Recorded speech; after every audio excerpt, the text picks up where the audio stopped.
우리는 지금 이신칭의에 대해서 살펴보고 있습니다. 지난주에 우리는 그 이신칭의, 웨스트민스터 신앙고백 1항을 살펴보았습니다. 1항은 이렇게 기록되어 있습니다.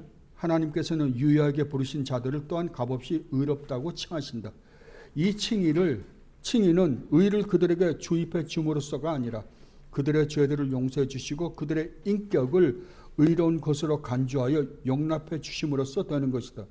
또한 그들 안에서 이루어진 어떤 것이나 또는 그들에 의해서 되어진 어떤 것 때문에 이신칭의가 주어진 것이 아니라 오직 그리스도 때문이며 믿음 자체, 믿음의 행위 또는 어떤 다른 복음적인 순종을 그들의 의로 돌림으로써가 아니라 그리스도의 순종과 속량을 그들에게 돌림으로써 부르심을 입은 그들은 그리스도와 그의 의를 믿음으로 받아들이고 의존할 때 의롭다함을 받는 것이다. 그 믿음은 그들 자신에게서 나온 것이 아니고 그것은 하나님이 주시는 선물이다. 아멘. 이 1항 안에 1항을 통하여 우리에게 가르쳐주고자 하시는 것은 첫 번째, 의롭다함을 얻는 것은 하나님의 전적인 주권적 은혜로 말미암는 것이다 라는 것입니다. 만약에 이 믿음으로 의롭다함을 얻는다는 것이 전적인 하나님의 주권적 은혜라고 한다면, 은혜입니다. 은혜라는 말의 의미는 뭐냐 그러면 우리는 그 은혜가 있는지 없는지조차 모르는 사람들이에요. 이 세상에 그 은혜를 아는 사람들은 아무도 없어요. 모를 뿐만 아니라 은혜가 있는 줄도 모를 뿐만 아니라 우리는 그 은혜를 입을 만한 자격이나 조건이 우리에게도 아무것도 없는데도 불구하고 하나님께서 우리에게 값없이 주는 선물을 은혜라 그럽니다. 은혜다. 그런데 오늘날 이것이 얼마나 잘못 와전됐는지 모릅니다. 여러분, 기독교가 우리에게 주는, 하나님의 우리에게 성경을 통하여 하나님이 우리에게 주시는 모든 것이 은혜라고 한다면 그 은혜를 받을 만한 조건이나 근거가 우리에게는 아무것도 없는 거잖아요.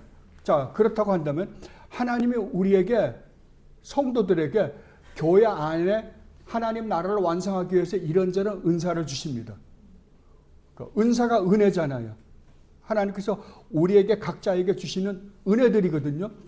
그러면 이 은혜를 우리가 훈련하고 연습해서 가질 수 있어요? 없습니다.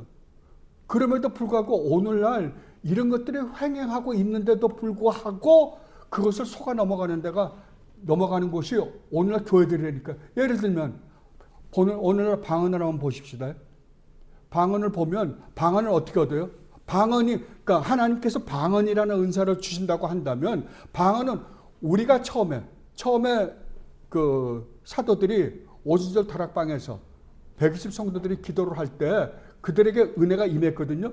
은혜를 임할 때 그들은 방언이라는 것 생각해 본 적도 없어요. 근데 그날 성령 하나님의 은혜가 임하자 그들이 방언을 했단 말이에요. 그들이 은혜를 추구했어요? 아니에요. 그냥 주님이 기도하고 기다리고 있어라. 그러면 내가 성령을 보내주겠다라는 약속밖에 한 게 없거든요. 그래서 그 약속을 기다리면서 기도하고 있었던 것뿐이에요. 근데 뭐가 있었다? 그들의 입에서 방언을 했다니까요.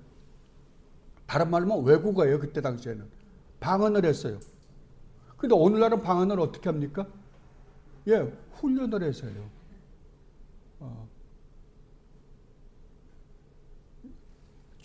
주는 나와 함께 계신다. 주는 나와 함께 계신다. 이거를 하루에 3,000번을 계속하면 방언을 한답니다. 그러면 이 방언은 은사로 받은 겁니까? 자기가 연습하고 훈련해서 받은 거예요. 연습하고 훈련하고 받은 것이에요. 그럼에도 불구하고 이것을 마치 하나님이 주신 은혜인 양 착하게 만든다니까요. 근데 성경은 뭐라 그래요? 믿음으로 의롭다함을 얻는다는 말의 의미는 1차적으로 이것은 전적으로 하나님의 주권적 은혜로 말미암은 것이다 라고 이야기하는 거예요. 만약에 이것이 은혜로 말미암은 것이다 라고 한다면 우리에게는 이것을 받을 만한 어떤 조건이나 근거가 우리에게는 아무것도 없다는 것을 전제로 하는 거예요. 그리고 이 은혜는 오직 누구로부터만 오냐 그러면은 우리 주님 예수 그리스도로 말미암아 주어지는 것이다 라고 그러는 거예요. 그러니까 이 은혜는 이 은혜를 주는 근거와 조건은 누구에게 있다 그러냐면 우리한테 없다면 이것은 온전히 하나님께 있다는 거거든요. 그 하나님께 있는 건데 우리가 믿음으로 의롭다함을 얻는 이 칭의의 축복을 누구를 통해서 받느냐라고 할 때 우리 주님 예수 그리스도다 그런 거예요. 그 분이 하나님으로부터 받은 그 의로움을 우리에게 선물로 전가시켜 주어서 우리의 것이 되게 하는 것을 성경은 무엇이라고 이야기하냐 그러면은 그것을 믿음으로 의롭다함을 얻는다라고 이야기한다는 거예요. 그죠? 이것을 여러분들이 분명하게 먼저 인식을 해놓고 그 다음에 2항서부터 우리가 공부해 보도록 하겠습니다. 자, 2항입니다. 2항 이렇게 기록되어 있습니다. 이같이 333페이지인데 제가 드린 거는 나중에 드린 거는 그거 아니에요. 페이지 다릅니다. 이거 다시 정리해 가지고 페이지 200몇 페이지죠. 그건 옛날 거고요. 333페이지는 옛날 겁니다. 요번에 제가 정리를 하면서 다 없애버린 거 많아요. 그래서 2항을 보면요. 2항이 이렇게 기록되어 있습니다. 이같이 그리스도와 그의 의를 받아들이고 의존함에 있어서 믿음은 칭의의 유일한 방편이다. 그렇지만 믿음은 의롭다함을 받은 사람 안에서 단독으로 있는 것이 아니라 언제나 모든 다른 구원의 은사들을 수반하고 있는 것이며 그것은 죽은 믿음이 아니라 사랑으로 역사하는 믿음이다. 여기서 이 항에서는 두 가지를 말해주고 있거든요. 뭐냐 그러면은 예수 그리스도의 의가 우리에게 전가되는데 하나님께서 무엇으로 우리에게 예수 그리스도의 믿음을 우리에게 전가시키느냐라고 할 때 믿음이라는 거예요. 근데 이 믿음으로 예수 그리스도의 의를 우리의 의가 되게 하기 위해서 우리에게 전가시켜 주시는데 그 의를 믿음으로 준다라고 할 때 그 믿음이 어떠한 역할을 하는가 라고 할 때 뭐라 그러냐 그러면 이 믿음은 우리가 하나님께서 우리 주님 예수 그리스도가 하신 일을 우리가 믿음으로써 이것을 우리의 것이 되게 하는 게 아니라는 거예요. 아니라는 거예요. 그러면 이 믿음이 예수 그리스도의 의가 우리의 것이 되게 하는데 이 믿음이 어떤 역할을 하는가라고 할 때 이 믿음은 예수 그리스도의 의를 우리에게 전가시켜주는 수단과 도구에 불과하다 그러는 거예요. 수단과 도구다. 그걸 방편이다라는 말로 이야기하고 있습니다. 다른 말로 하면 여전번에 지난주에 제가 말씀드렸듯이 아버지가 외국에 나가서 들어오시면서 애들에게 선물을 사왔다고 치자고요. 선물을 나눠줘요. 큰애, 작은애, 셋째 이렇게 선물을 나눠준다고 한다면 애들이 와서 선물 받을 거 아니에요. 그 받는 손을 뭐라 그런다? 믿음이라 그러는 거예요. 이 받는 손이 아버지께서 나에게 선물을 주게 하는 근거와 조건은 아닌 거죠. 그죠? 내가 받는 손이 아버지가 외국 나가서 나에게 선물을 가져다 줘야 되겠다라고 생각하게끔 만든 거는 아니라는 거죠. 그러면 이 받는 손은 뭐냐? 아버지께서 나에게 외국에 나가서 사온 선물을 나에게 줄 때 나는 그것을 받는 손에 도구, 수단에 불과하다라고 그러는 거예요. 이건 절대 근거와 조건이 안 된다는 거죠. 이야기를 하는 거예요, 지금.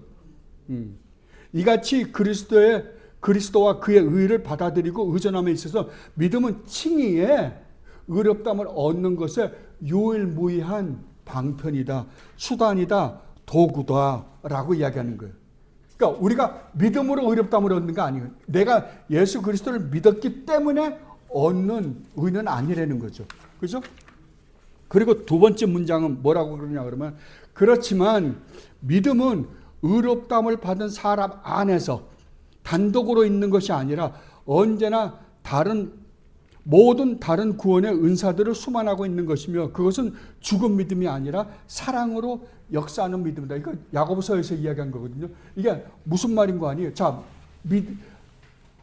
그러니까 선물을 하나님께서 우리에게 의롭다함을 얻는 수단으로 믿음으로 그걸 받게끔 했어요. 근데 그 믿음으로 우리 주님 예수 그리스도의 그 의를 우리의 것이 되게 했다고 한다면 이 믿음은 절대 한 가지 역할만 하고 있지 않다는 거예요. 이 믿음은 반드시 무엇을 동반하냐 그러면은 우리의 삶을 변화시키는 믿음이라는 거예요.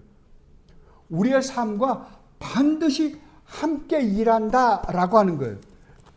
야고보서로 한번 가볼까요?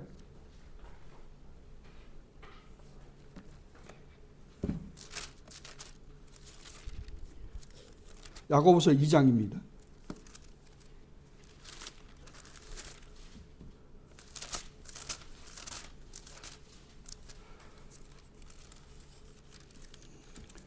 야고보서 2장 14절부터 볼게요. 신약성경 372페이지입니다. 야고보서 2장입니다. 잘 보십시오. 내 형제들아, 만일 사람이 믿음이 있노라 하고 행함이 없으면 무슨 유익이 있으리요? 그 믿음이 능히 자기를 구원하겠느냐? 만일 형제나 자매가 헐벗고 일용할 양식이 없는데 너희 중에 누구든지 그에게 이르되 평안히 가라, 덥게 하라, 배부르게 하라 하며 그 몸에 쓸 것을 주지 아니하면 무슨 유익이 있으리요? 이와 같이 행함이 없는 믿음은 그 자체가 죽은 것이라. 그러니까 믿음은 뭐라고요? 믿음만 혼자 따로 돌아다니면서 일하지 않는다는 거예요. 믿음은 반드시 무엇과 함께 일한다? 예, 참된 믿음이라고 한다면 하나님께서 우리에게 그 예수 그리스도의 의를 우리에게 전가시켜주는 수단과 도구로 사용하는 그 믿음은 반드시 무엇을 끌고 들어오냐 그러면은 행함을 끌고 들어온다는 거예요.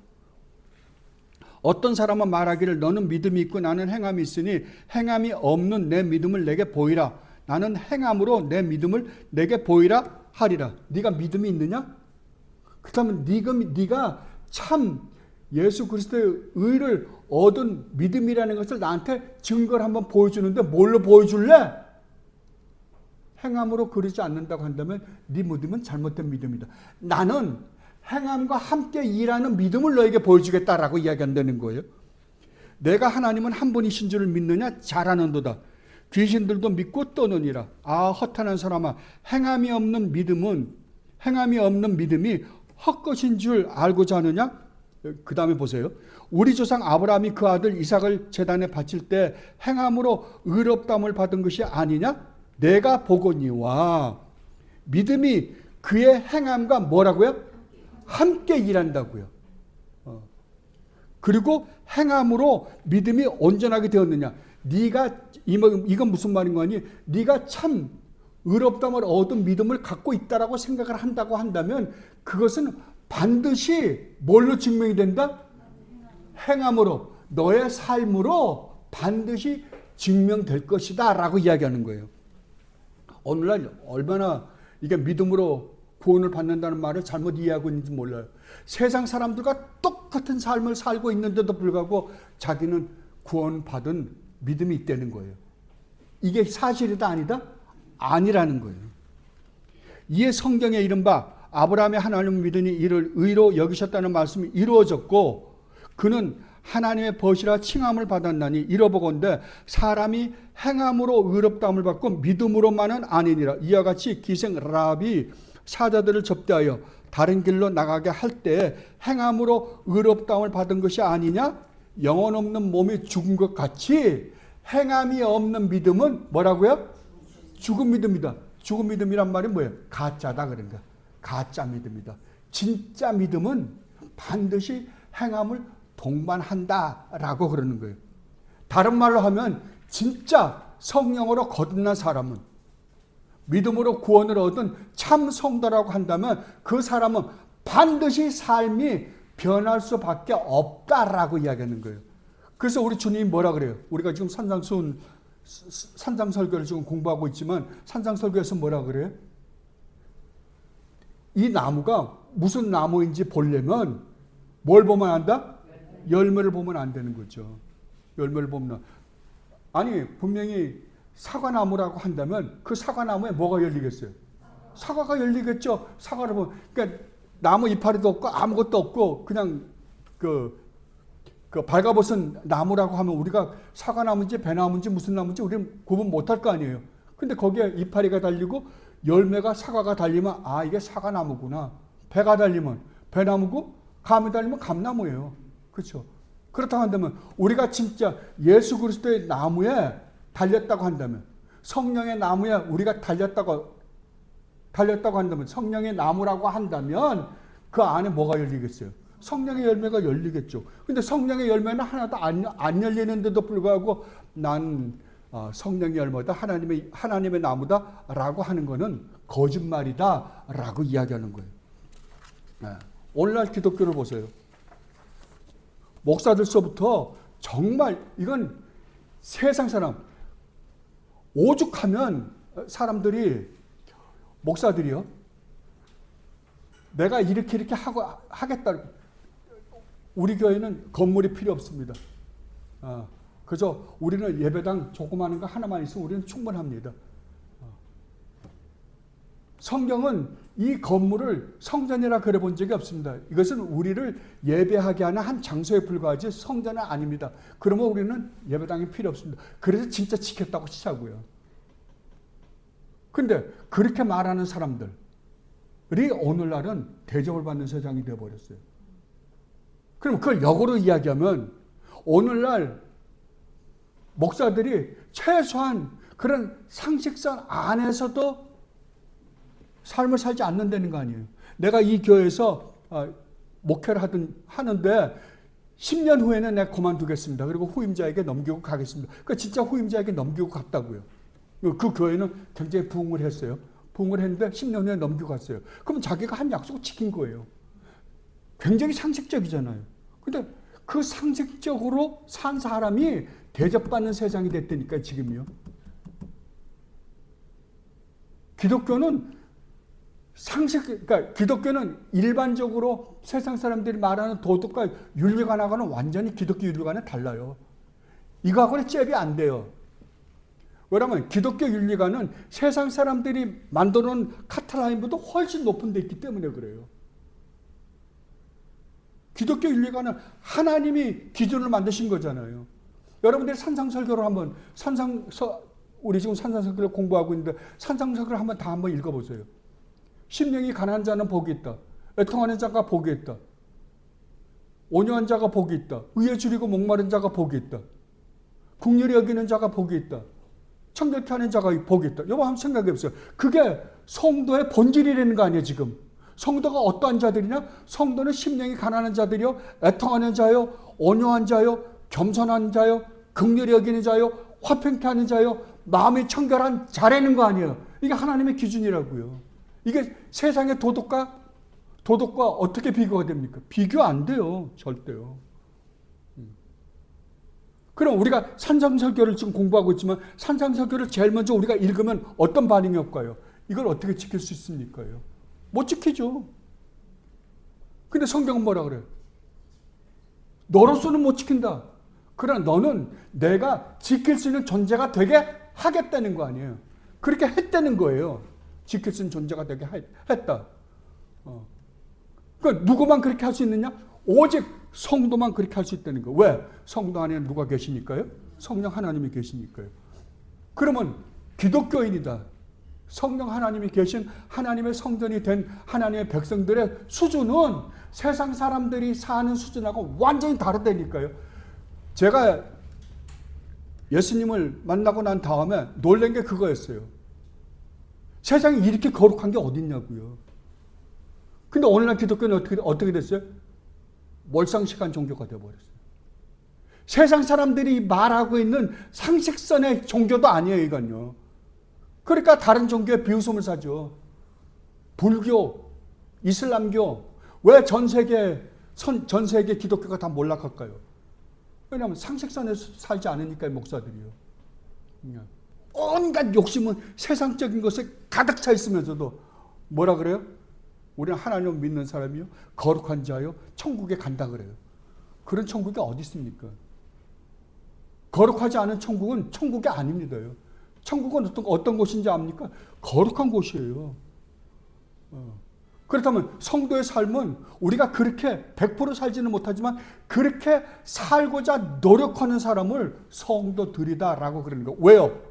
왜냐하면 내가 얻은 구원이 얼마나 어마어마한 희생을 치르고 하나님께서 나에게 허락하신 구원인지 내가 알기 때문에 그렇게 살려고 이를 악물고 피나는 노력을 하는 사람들을 성도라 그럽니다.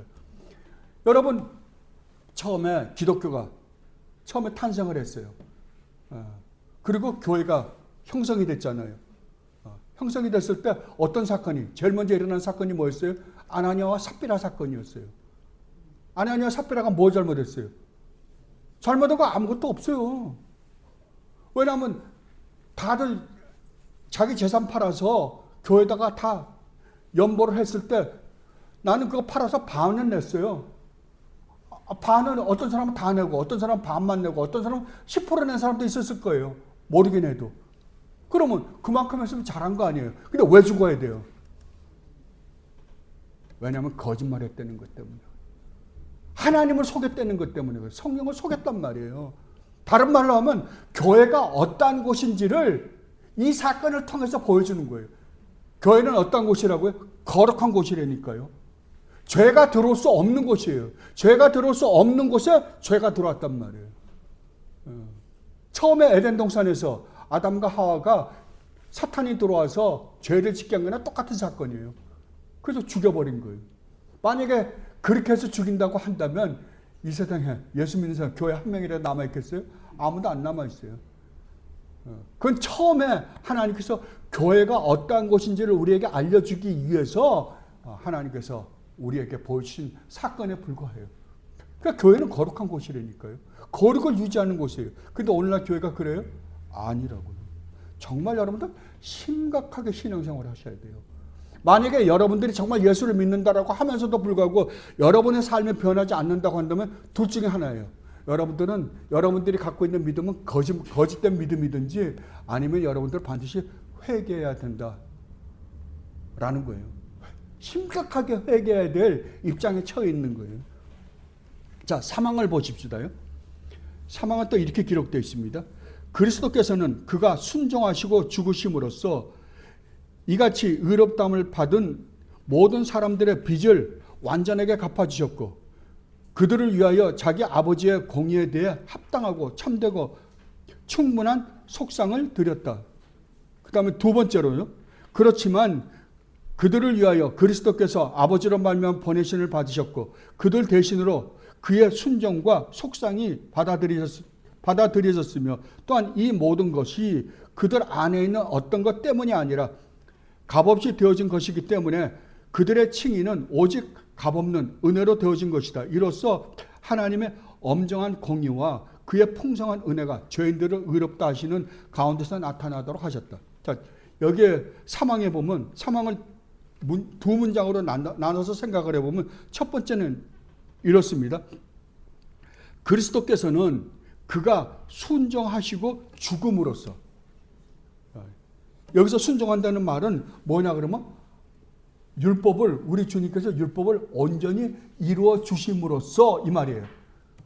율법을 온전히 이루어 주시고 죽으심으로써 십자가에서 우리가 받아야 되는 그 무시무시한 형벌을 대신 받아주심으로써 이것을 소극적 순종, 적극적 순종이라 그러죠. 이것을 해 주심으로 말미암아 이같이 의롭다함을 받는 모든 사람들의 빚을 완전하게 갚아주셨단 말이에요. 처음에 아담과 하와를 하나님께서 창조하시고 에덴 동산에 두셨을 때 거긴 죄가 하나도 없었어요. 죄가 없는 상태에 아담과 하와도 죄가 하나도 없었어요. 그때 하나님 뭘 주셨어요? 율법을 주셨어요. 율법을 주신 이유는 아담과 하와로 하여금 의로운 존재로 만들어서 영원히 하나님과 함께 아름다운 관계를 가지고 살게 하는 게 하나님의 목적이셨거든요. 그런데 아담과 하와가 하나님의 말씀에 순종하지 않고 하나님의 법을 어김으로 말미암아 타락해서 오늘날 같은 이 세상을 만든 거예요. 그렇다면 주님이 우리를 구원하시고 우리에게 이 이신칭의 축복을 허락해 주시기 위해서는 두 가지 일을 했어야 되는 거예요. 하나님은 하나님의 율법을 온전히 이루시고 두 번째로는 우리가 저지른 죄로 말미암아, 이게 법이니까요. 법은 죄를 지으면 그에 상응한 벌을 받아야 되는 거잖아요.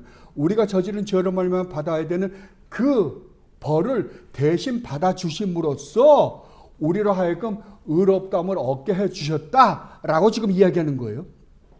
이같이 의롭다함을 받은 모든 사람들의 빚을 완전하게, 여기서 빚이라고 하는 것, 원래는 빚이었어요. 그러니까 아까 우리 산상수훈에서도 우리 지금 공부하고 있지만 우리 죄를 사하여 주옵시고 그러잖아요. 다른 말로 하면 우리의 빚을 갚아 주옵소서. 그러니까 죄를 빚이라고 지금 표현을 하고 있거든요. 그걸 그대로 따다가, 성경의 말을 그대로 따다가 빚이라고 이야기한 거예요. 우리의 죄값을 완전하게 갚아 주셨다. 그러면 여러분 한번 생각해 보세요. 여러분들이 회개했기 때문에 죄를 용서받은 겁니까? 아니면은 예수 그리스도로 말미암아 이미 죄를 용서받았기 때문에 여러분들 회개하는 거예요? 예, 죄를 용서받았기 때문에 우리가 회개하는 거지, 우리가 회개한 것 때문에 용서받는 건 절대 아니란 말이에요. 그죠? 예. 그들을 위하여 자기 아버지의 공의에 대해 합당하고 참되고 충분한 속상을 들어. 이게 속상이라는 건 옛날에 한자 때문에 그런 것 같아요. 이거 다른 말로 하면 만족해 하셨다 이거야. 하나님은 우리 주님 예수 그리스도가 우리를 대신해서 하신 그 일을 보고 완전히 만족했다는 거예요. 만족했다고 한다면 우리 주님이 구원하고자 하는 모든 백성들을 위해서 한 그 행위는 그 백성들을 온전하게 하나님 앞에 의롭다함을 얻고 구원을 받기에 완전하게 하나님께서 충분히 만족할 만한 빚을 다 갚아주셨고 해결해 주셨다라고 지금 이야기하고 있거든요. 그렇다고 한다면 여러분들이 해결할 문제가 있어요? 없습니다. 우리가 할 거 아무것도 없어요. 그러니까 여러분들이 이러한 사실을 분명히 먼저 알면 우리는 우리의 과거에 지은 죄, 지금도 짓고 있는 죄, 앞으로 지을 죄까지도 우리 주님이 다 가져와서 해결했다고 한다면 우리가 해결해야 할 우리 죄 문제는 더 이상 남아있지 않다는 거예요. 그들을 위하여 자기 아버지의 공의에 대해 합당하고 참되고 충분한 만족을 다 드렸다. 하나님을 온전히 만족해 해드렸다라고 이야기합니다. 무엇을? 하나님의 공의를요. 그래서 하나님의 의롭다함을, 하나님의 공의도 만족시켜드리고 그 다음에 우리도 하나님 앞에서 의롭다함을 얻게 해주신 것이 바로 구원이요, 믿음으로 의롭다함을 얻는다라는 말의 진정한 의미다라고 지금 이야기하고 있습니다. 그리고 두 번째 문장에서는요, 그렇지만 그들을 위하여 그리스도께서 아버지로 말미암아 보내심을 받으셨고 그들 대신으로 그의 순종과 속상이 만족이 받아들여졌으며 또한 이 모든 것이 그들 안에 있는 어떤 것 때문이 아니라 값없이 되어진 것이기 때문에 그들의 칭의는 오직 값없는 은혜로 되어진 것이다. 이로써 하나님의 엄정한 공의와 그의 풍성한 은혜가 죄인들을 의롭다 하시는 가운데 나타나도록 하셨다. 자, 여기서 첫 번째 이렇게 이야기합니다. 그렇지만 그들을 위하여 그리스도께서 아버지로 말미암아 보내심을 받으셨다. 이 우리를 구원하는 이 구원의 일, 믿음으로 의롭다함을 얻게 하는 이 일의 출발점이 어디냐 그럴 때 출발점이 누구로부터라고요? 성부 하나님이시고. 그러니까 우리 주님 예수 그리스도로 말미암아 우리에게 주어진 이 놀라운 구원의 시발점은 성부 하나님이셨다. 다른 말로 하면 하나님이 이 모든 일을 계획하셨다라고 지금 이야기하고 있는 거예요. 그리고 두 번째로 그들 대신으로 그의 순종과 만족이 받아들여졌으며 누구를 통하여? 예수 그리스도를 통하여. 여기서 보면 성부 하나님의 계획과 예수 그리스도의 대속 사역에 대해서 이야기하고 있죠. 그렇게 해서 예수 그리스도의 대속 사역이 하나님의 공의를 온전히 만족시키셨다라고 이야기를 하고 있습니다. 그리고 세 번째로 또한 이 모든 것이 그들 안에 있는 어떤 것 때문이 아니라 우리에게는 구원의 근거와 조건이 아무것도 없는데 값없이 되어진 것이기 때문에 그들의 칭의는 오직 값없는 은혜로만 되어진 것이다. 그래서 기독교를 한마디로 이야기하면 기독교가 다른 종교와 다른 점이 무엇입니까? 라고 이야기하면 딱 한마디밖에 없습니다. 은혜입니다. 은혜. 다른 이 세상에 있는 모든 철학이나 이 세상에 있는 모든 종교는 은혜가 아닙니다. 우리 인간이 무엇인가를 해서 이루어내는 종교예요. 몽땅 다. 그래서 전부 다가 율법적이에요.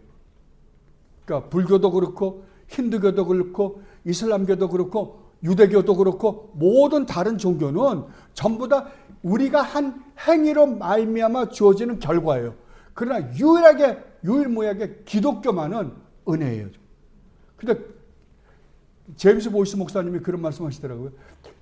기독교를 한마디로 다른 종교와 다른 점이 있다면 한마디로 무엇이라고 표현할 수 있습니까? 라고 할 때 은혜입니다. 은혜입니다. 예. 그리고 네 번째로 이로써 하나님의 엄정한 공의와 그의 풍성한 은혜가 죄인들을 의롭다 하시는 가운데에 나타나도록 하셨다. 죄인이에요. 우리 분명히 죄인인데 그 죄인을 하나님 뭐라 그런다고? 제가 처음에 이신칭의에 대해서 여러분에게 설명해 드릴 때 칭의가 뭐라 그랬어요? 의롭다함을 얻는다는 거잖아요. 하나님 앞에서 의롭다함을 얻는다는 말의 의미가 뭐라고요? 우리는 모두가 다 하나님 앞에 죄를 지었어요.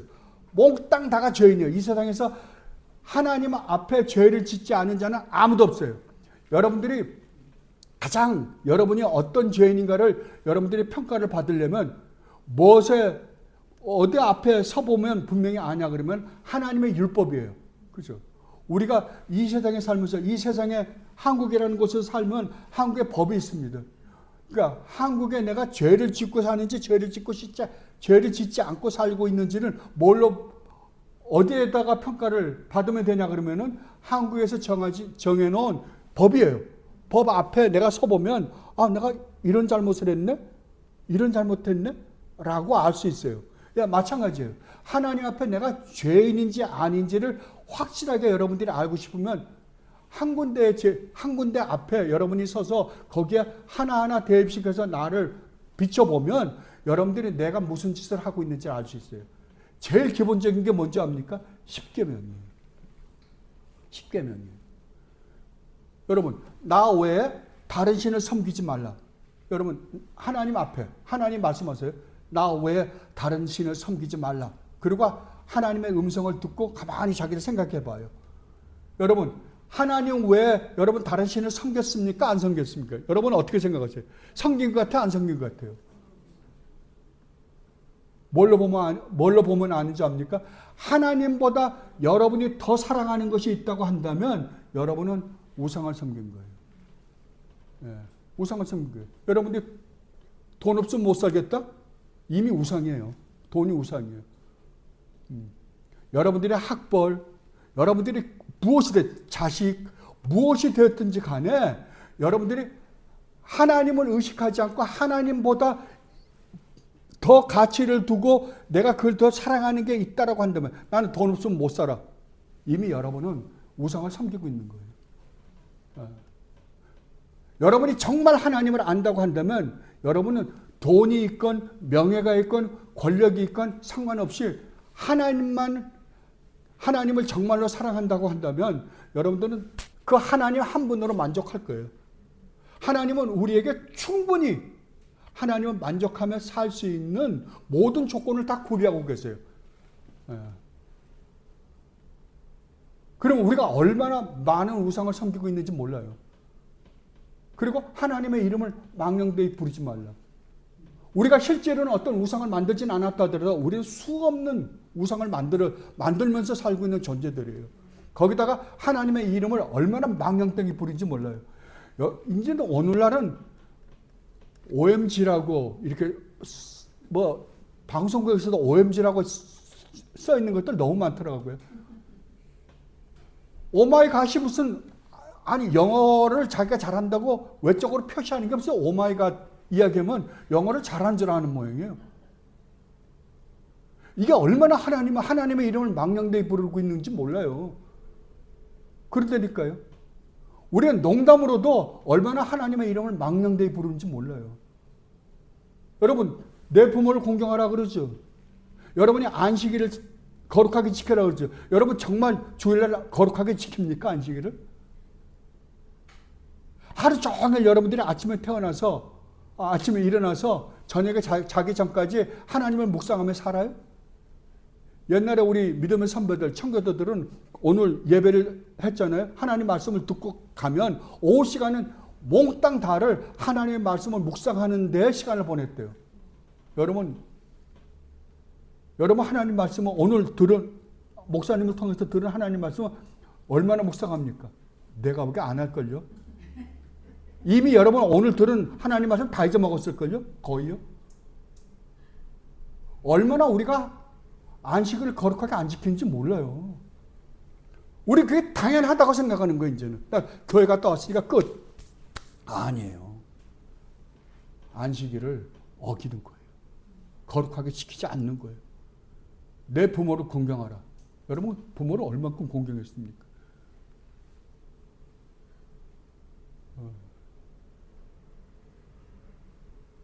도둑질하지 말라. 거짓말하지 말라. 간음하지 말라. 정말 그 10계명 중에 죄를 안 진 게 하나라도 있어 말이죠. 내가 몇 가지를 지켰냐가 아니라 10계명을 보고 있노라면 가장 기본적인 건데 그것마저도 우리는 하나도 안 지켰음을 우리는 발견하게 돼요. 우리 주님은 어떤 사람이 주님께 여쭤봤잖아요. 율법 중에 가장 최우선되는 율법이 무엇입니까? 뭐라고요? 여러분 다 외우시죠? 주 너의 하나님을 마음과 뜻과 정성과 목숨을 다하여 사랑하라. 여러분 한 시간이라도 그렇게 사랑해 보신 분, 그럼 여러분은 뭐 한 거예요? 죄를 지은 거예요. 만약에 하나님의 명령이 그런데도 불구하고 그 명령을 지키지 않았다고 한다면 우리는 그 하나님이 명령하신 거잖아요. 그렇게 하라고. 근데 그 명령을 지키지 않았다고 한다면 우리는 그 하나님을 얼마나 모욕하고 무시하고 멸시한 거예요. 무시무시한 죄를 진 거예요. 근데 천벌을 안 받는다고요? 그 벌을 안 받아요? 만약에 여러분이 자식들을 키우고 있는데 자식에게 내가 뭘 하라 그랬는데 빤히 쳐다보면서 아빠 그거 내가 왜 해야 돼요? 그러면 너는 뭐라 그러겠어요? 여러분 가만히 있겠어요? 우린 그런 짓을 하고 산다니까요. 그리고 내 이웃을 내 몸과 같이 사랑하라? 아닙니다. 우리가 얼마나 하나님 앞에 무시무시한 죄를 짓고 있는지, 우리가 지금 하고 있는 짓들이 얼마나 하나님을 모욕하고 멸시하고 무시하고 있는데, 하나님은 그 모욕과 멸시와 무시를 지금 계속 당하고 계신다니까요. 그럼에도 불구하고, 우리가 그런 존재임에도 불구하고 하나님은 우리의 죄를 용서해 주시고 우리로 하여금 마치 우리가 한 번도 하나님께 죄를 지은 적이 없는 것처럼 인정해 주시기를 기뻐하셨다니까요. 우리는 말도 안 되는 죄를 계속해서 전 인생을 통해서 지었는데도 불구하고 그러한 우리가 아직 죄인 되었을 때, 우리가 가장 하나님 앞에 못되게 하나님을 모욕하고 멸시하고 무시하고 살고 있을 때 우리가 저지른 그 죄를 용서해 주시고 우리를 하여금 마치 우리가 죄를 한 번도 짓지 않은 것처럼 인정해 주시기 위해서 어떤 일을 벌이셨다고요? 영원전부터 영원히 유일무이한 아들인 예수 그리스도를 인간의 몸을 입혀 보내시고 그 예수로 하여금 온갖 모욕과 멸시와 천대를 다 받게 하시고 우리가 받아야 될 그 십자가에, 그 지옥에 무시무시한 형벌을 대신 받게 해주심으로 말미암아 우리를 구원해 주시고 우리로 하여금 믿음으로 의롭다함을 얻게 해 주신 분이 바로 하나님이다 라고 지금 이야기하고 있는 거예요. 이게요.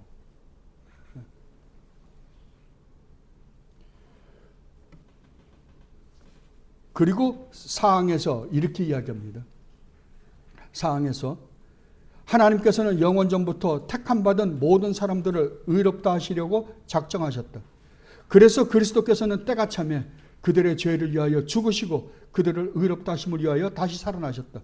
그렇지만 그들이 의롭다함을 받는 것은 성령께서 때를 따라 실제로 그리스도를 그들에게 적용시키실 때에 비로소 가능하다. 참, 여러분 상을 가만히 한번 들여다보세요. 상을 들여다보면 여기에 등장인물이 세 분이 나오십니다. 누구예요? 성부 하나님, 성자 하나님, 성령 하나님이 총출동하세요. 우리의 구원을 위하여 성부 하나님만 일하지 않았다는 거예요. 우리 구원을 위하여 성자 하나님만 일하시지 않았다는 거예요. 우리 구원을 위하여 성부 하나님이 어떤 일을 하셨다고요? 첫째, 하나님께서는 영원 전부터 택함받은 모든 사람들을 의롭게 하시려고 계획 세워놓으셨다는 거예요. 작정하셨다. 정하셨다. 이건 누가 하신 일이라고요? 성부 하나님이요. 그래서 두 번째로요. 그래서 우리 주님 예수 그리스도께서는 때가 차매 그들의 죄를 위하여 죽으시고 그들을 의롭다 하심을 위하여 다시 살아나셨다.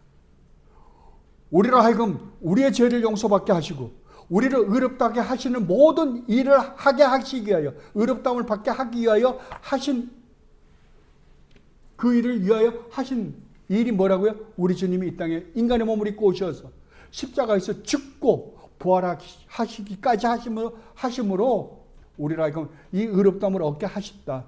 이 일을 누가 하셨다고요? 성자 하나님께서 하셨다라고 이야기를 합니다. 그렇지만 그것을 실제로 우리에게 의롭다함을 얻게 우리 주님께서 이루신 모든 일을 우리에게 적용시키시기 위해서 누가 등장하는가라고 할 때 이렇게 이야기합니다. 그렇지만 그들이 의롭다함을 받는 것은 성령께서 때를 따라 실제로 그리스도를 그들에게 적용시키실 때 비로소 가능하다. 그러니까 하나님께서 계획을 세우시고 성부 하나님께서 계획을 세우시고 성자 하나님께서 우리를 완전히 구원하셨어요. 하나님 앞에서 의롭다함을 얻을 수 있는 모든 조건을 다 만들어 놓으셨어요. 그러나 실제로 그게 우리에게 적용이 안 되면 아무 의미 없잖아요. 근데 그것을 실제로 우리에게 적용시켜서 우리를 하여금 의롭다함을 얻게 하시고 우리의 죄 용서를 받게 하시는 일을 하게 하기 위하여 누구를 보내셨다고요? 성령 하나님을 보내셔서 실제로 우리 안에 들어와 허물과 죄로 죽었던 우리 영혼을 살리시고 또 우리로 하여금 이 놀라운 복음을 듣고 깨닫고 믿게 하심으로 우리를 온전히 구원하셨다라고 이야기하고 있습니다.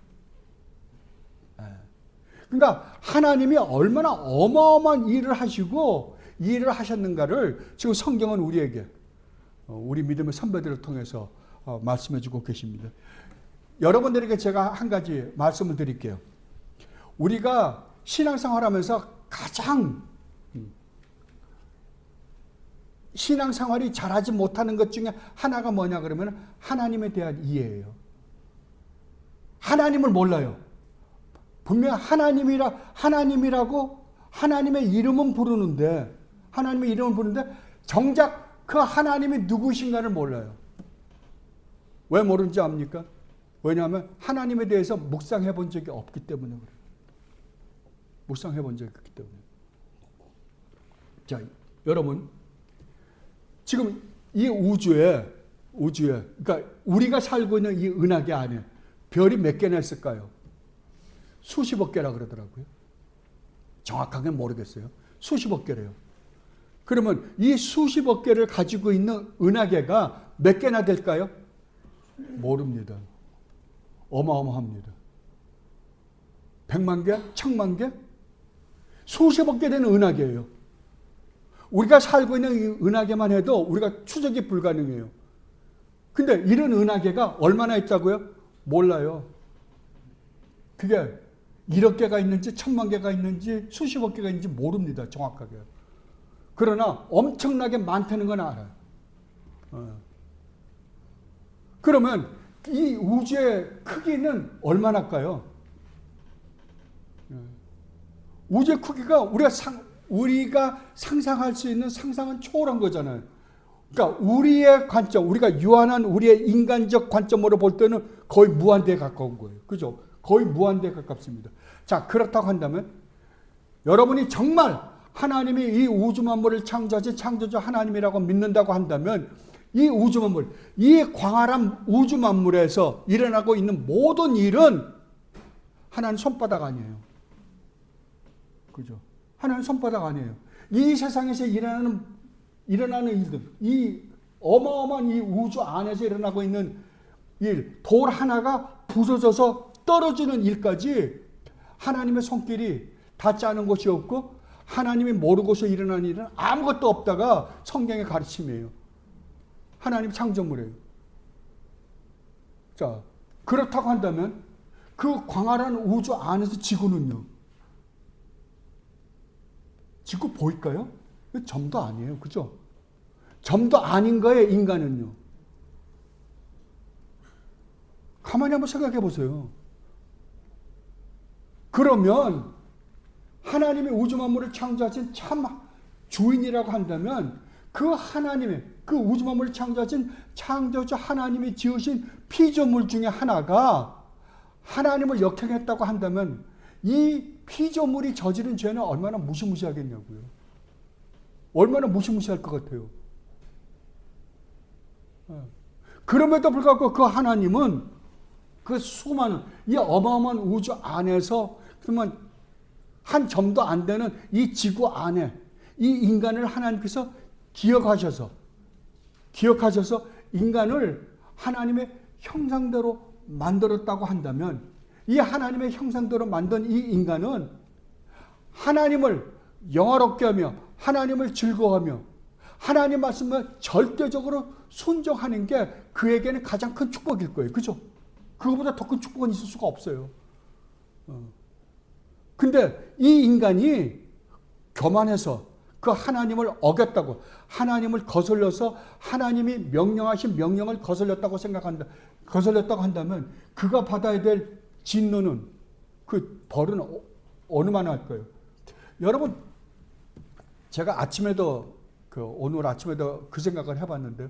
자, 개미들이, 조그만 개미들 있잖아요. 개미들이 빨빨 가리고 갔죠. 그러니까 개미가 집을 지었어요.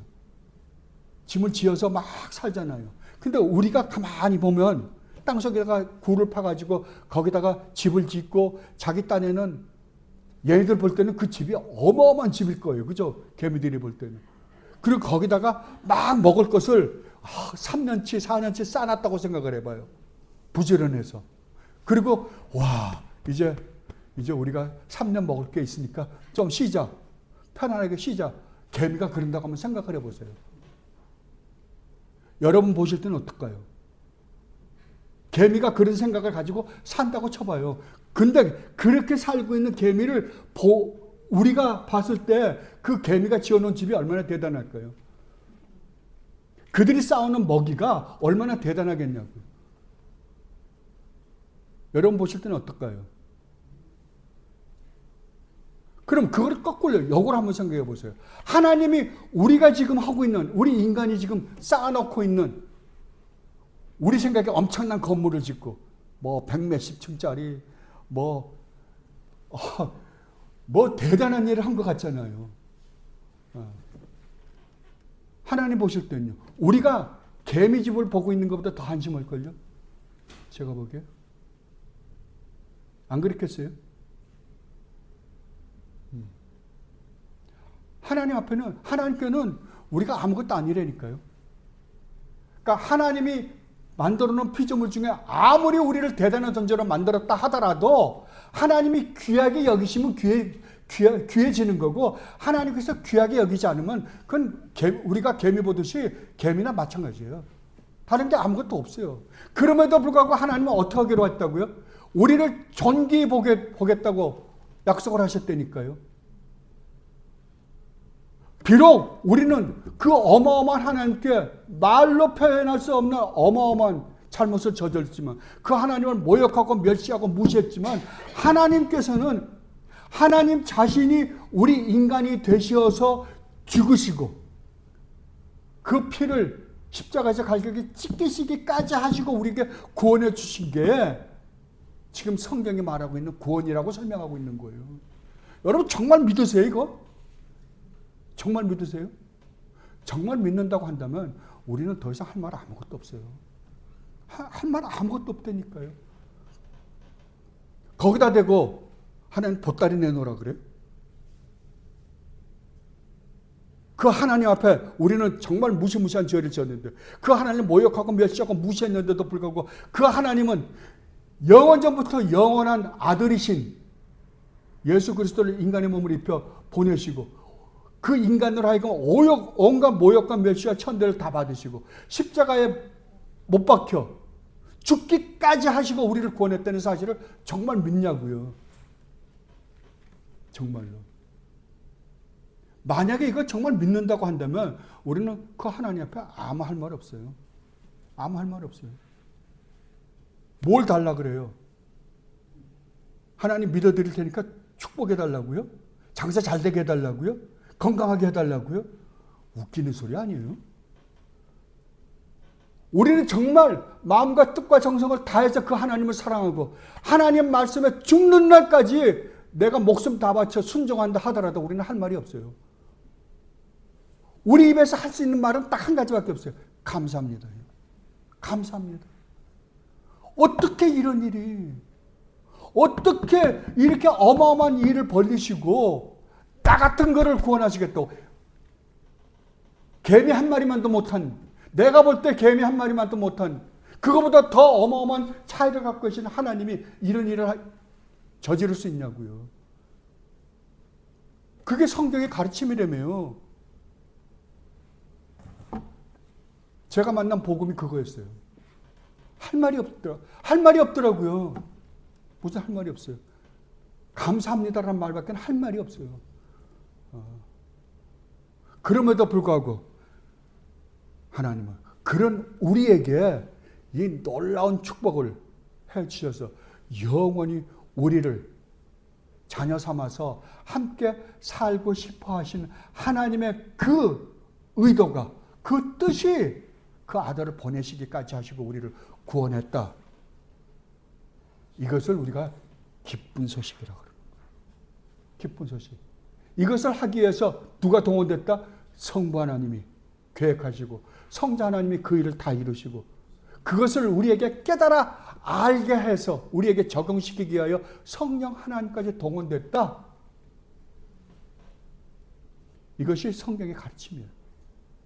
이것이 우리 구원이라니까요. 그 5항에서 이렇게 얘기합니다. 하나님께서는 의롭다함을 받는 자들의 죄들을 계속해서 용서해 주신다. 그리고 그들은 칭의의 상태에서 결코 전락될 수는 없지만 그들의 죄들로 말미암아 하나님의 부성적인 노를 살 수 있게 되며 그들이 자신들을 낮추어 그들의 죄들을 고백하고 용서를 구하며 그들이 믿음과 회개를 새롭게 하기 전에는 그들을 향한 하나님의 노여움이 풀리지 않게 된다. 자, 그래서 우리가 믿음으로 의롭다함을 했어요. 우리가 구원을 받았어요. 구원을 받았는데 구원받은 다음에 우리가 죄를 지으면 어떻게 되냐 이거예요. 이 문제를 우리는 어떻게 해결해야 되냐 이거죠. 참 믿음을 가지고 참 우리가 의롭다함을 얻는 참다운 믿음을 가지고 있는 자들이라고 한다면 우리는 어떻게 해야 된다? 반드시 회개하고 돌이켜야 된다. 우리가 회개하고 돌이키기 전에는 하나님이 죄 용서를 해주신다 안 해주신다? 안 해주신다고 그러는 거예요. 사람들이 보통 그렇게 이야기합니다. 죄를 용서해 줘야 된다 그러니까 무조건적으로 나는 그가 어떻게 하든지 간에 상관없이 용서해 줘야 된다라고 생각을 해요. 아니 성경은 그렇게 이야기해 본 적이 한 번도 없어요. 여러분 누가복음으로 한번 가보세요. 얼마나 우리가 죄 용서에 대해서 오해를 하고 있는지 모릅니다.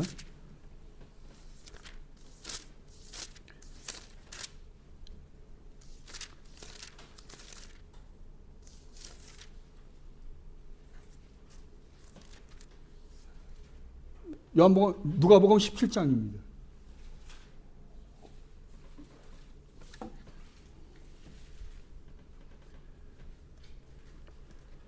1절서부터 4절을 한번 볼게요. 예수께서 제자들에게 이르시되 실족하게 하는 것이 없을 수는 없으나 그렇게 하게 하는 자에게는 화로다. 그가 이 작은 자 중에 하나를 실족하게 할진대 차라리 연장맷돌이 그 목에 매여 바다에 던져지는 것이 나으니라. 너희는 스스로 조심하라. 만일 내 형제가 죄를 범하거든 경고하고 회개하거든 용서하라. 만일 하루에 7번이라도 내게 죄를 짓고 7번 내게 돌아와 내가 회개하노라 하거든 너는 용서하라 하시느라. 우리는 하나 죄를 용서해 주라 그러니까 무조건 나는 그 사람이 잘못했든 말하든지 간에 그냥 난 용서한다 이런다는 거예요. 아니에요. 뭐라 그래요 지금? 용서해 주는데 뭐가 전제가 있어요? 회개하라는 거예요. 하나님도 우리를 회개하지 않으면 용서를 못 해줘요. 이미 용서가 됐어요. 그러나 참 용서를 받은 자는 회개하게끔 돼 있다는 거죠. 그래서 여러분이 조나단 에드워드 목사님이 아주 중요한 이야기를 했어요. 참 믿음으로 의롭다함을 얻는 자는 죽는 날까지 이신칭의는 연속된다는 거예요. 죽는 날까지. 믿음과 회개. 왜냐하면 우리가 끊임없이 하나님 앞에 올바로 살지 못할 것이기 때문에 그래요. 그러니까 회개와 믿음을 계속해서 고백한다는 거죠. 죄 짓고 회개하고 믿음을 고백하고 죄 짓고 회개하고 믿음을 고백하는 일을 반복한다는 거죠. 그럼 중간에 회개의 일이 끊어지면요. 그거는 참다운 믿음으로 의롭다함을 얻은 자가 아니다라고 이야기하는 거예요. 아니다. 우리가 참 믿음을 가지고 의롭다함을 얻었는데 이것이 잃어버린다는 게 아니에요. 처음부터 참 믿음을 가진 자가 아닌 증거라는 거죠. 그래서 우리가 끊임없이 우리가 오늘도 예배를 하기 전에 저희 회개했죠. 왜요? 왜냐하면 회개를 올바로 해야만이 하나님의 은혜를 올바로 우리가 경험을 할 수 있기 때문에 그러는 거예요. 그래서 우리가 참 믿음을 고백하고 의롭다함을 얻은 자들이 죄를 지은 것은 어떻게 해야 되느냐, 어떻게 해야 하나님과 아름다운 관계가 회복되냐라고 할 때 회개하고 돌이키면 언제든지 하나님은 어떻게 한다? 용서해 주신다는 거죠. 언제든지. 그러면 우리가 회개하면 용서해 주신다고 우리 목사님이 선포를 하잖아요. 용서를 받았어요. 근데 참 우린 얼마나 어리석으냐 그러면은 해놓고는 내가 그 죄가 용서받았는지 안 받았는지 깨름직해요. 왜냐면 그저께도 지은 거거든요. 그러니까 또 한 게 조금 그러니까 사람들 앞에 쪽팔린다 그러죠. 하나님 앞에서도 쪽팔린다고 생각하는 거예요. 그러니까 용서 못 받은 것 같으니까 그 다음에 또 그 죄를 또 용서해달라 그래요. 그죠?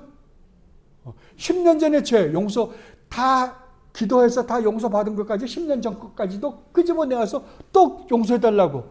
여러분 그런 기도 안 해보셨어요? 저만 했나? 그런데 하나님 뭐라고요? 우리가 회개하면 하나님은 용서해 주시겠다 약속했다니까요. 그러면 용서받은 거예요? 안 받은 거예요?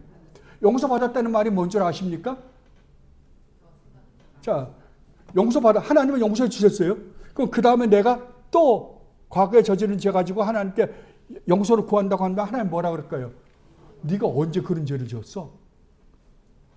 그러신다는 거예요.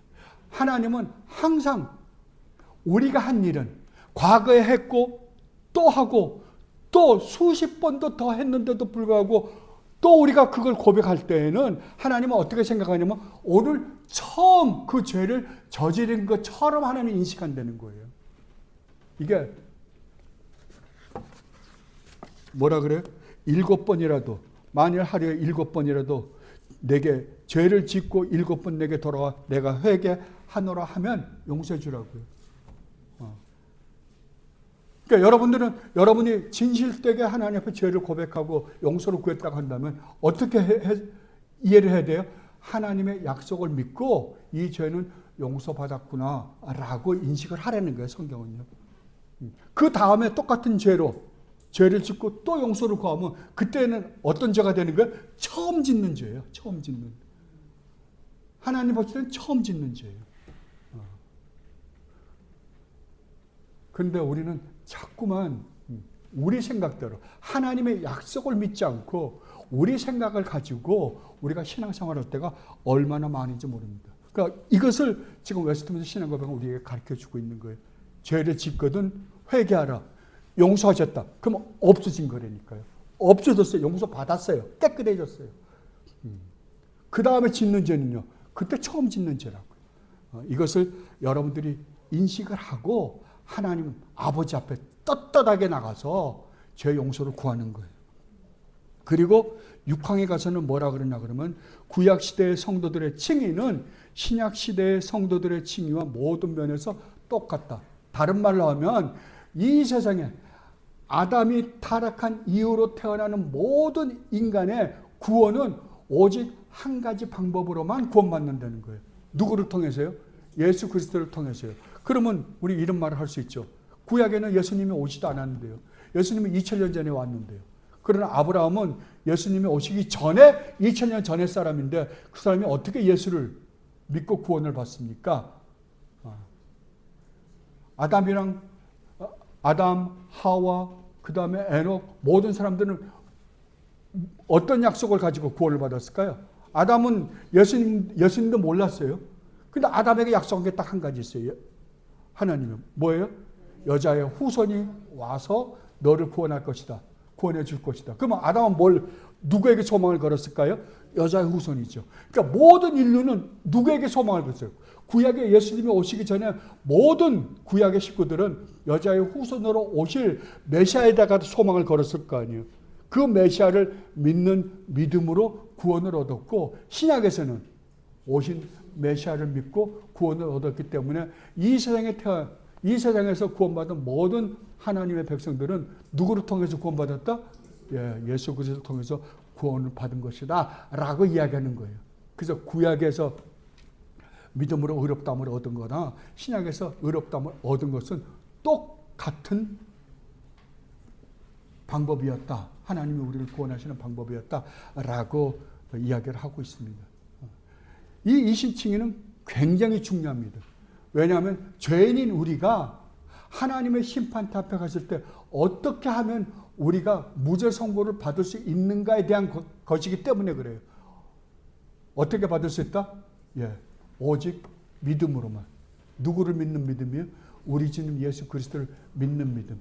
그 믿음마저도 우리가 만들어낸 것이다? 아니라는 거죠. 하나님의 선물이다 라고 이야기를 합니다. 이거 외에는 더 이상 하나님 앞에 우리가 비록 죄인인 우리가 무죄 선고를 받을 수 있는 길이 있다 없다? 없다고요. 절대 없습니다. 그런데 이 세상의 모든 사람들은 믿음으로 의롭다함을 얻는 것이 아니라 우리가 한 행위로 의롭다함을 얻으려고 그러는 거예요.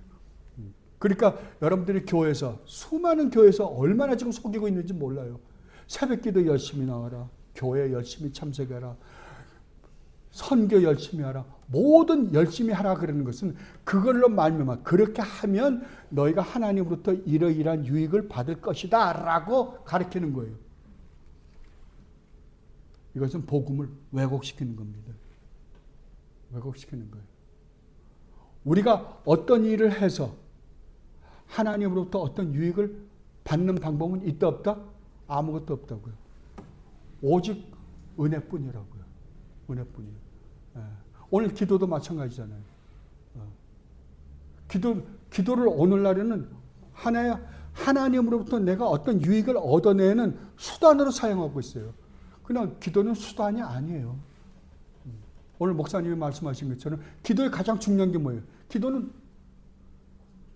기도를 하는 데는 두 인격적인 존재가 있거든요. 하나는 누구냐 그러면 듣는 분, 기도를 하는 사람과 듣는 분이 있어요. 근데 듣는 분은 누구예요? 하나님이시죠. 그러니까 기도를 하는 건 우리예요. 그죠? 그러니까 하나님과 우리가 없이는 기도라는 건 존재할 수가 없어요. 그런데 제일 중요한 거는 오늘 목사님이 계속해서 말씀해 주신 거죠. 제일 중요한 거는 관계성이에요. 기도를 하러 들어가는 우리가 기도를 듣고 있는 이분과 어떠한 관계인가를 가지고 어떠한 관계인지 올바른 관계를 가지고 있지 않다고 한다면 기도를 할 수 있다 없다? 없다고요. 근데 이분이 누구라고요? 아버지라니까요.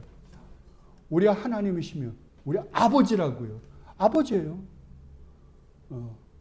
내가 그분이 나를 구원하기 위하여 이 어마어마한 일을 하셨고, 그러고 그 일을 한 결과로 나를 하나님의 자녀 삼으셨다고 자녀 삼으셨다는 사실을 올바로 인식하고 그 앞에 들어가서 하나님을 바라보며 아버지라고 부를 때, 그때야 기도가 올바로 형성된다는 거죠. 그러면 그 기도는 내가 하나님께 뭘 얻어내기 위한 도구가 아니라 아버지와 아들의 관계성 속에서 이야기해요. 거기서 이야기 못할 게 뭐가 있어요? 뭐든지 하죠. 뭐든지요.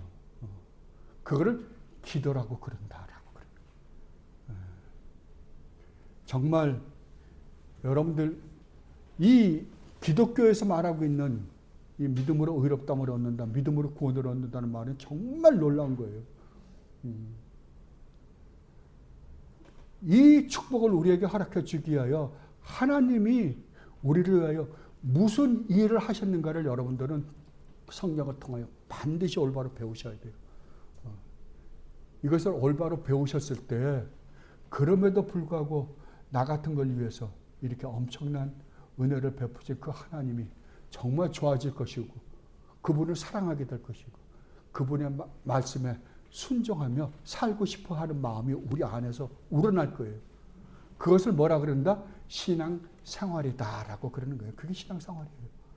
이걸 모르면 우리는 어차피 하나님을 이용해서 뭘 얻어내는 것밖에 아무것도 없어요.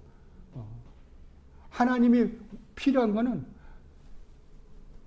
내 유익을 위해서 그분이 가지고 있는 어떤 능력이 필요해서 그분이 필요한 거지, 그 이상도 그 이하가 아니라고. 그러나 이 복음을 올바로 알고 하나님과 올바른 관계를 가지면 그것이 필요한 게 아니라 하나님 자신이 기쁘고 즐겁고 좋은 거예요. 하나님 자신이. 그 하나님을 진심으로 사랑하는 여러분들이 되시기를 바랍니다. 기도하겠습니다. 아버지 하나님, 그렇습니다. 믿음으로 의롭다함을 얻는다라는 말의 의미에 대해서 저희들 살펴보았습니다. 아버지, 이 은혜를 저희들에게 허락하기 위하여 아버지께서 얼마나 엄청난 일을 우리 주님 예수 그리스도 안에서 하셨는지에 대해서 저희들 살펴보았습니다. 이 놀라운 은혜를 저희들 묵상하고 또 묵상하고 묵상하게 하여 주시옵소서.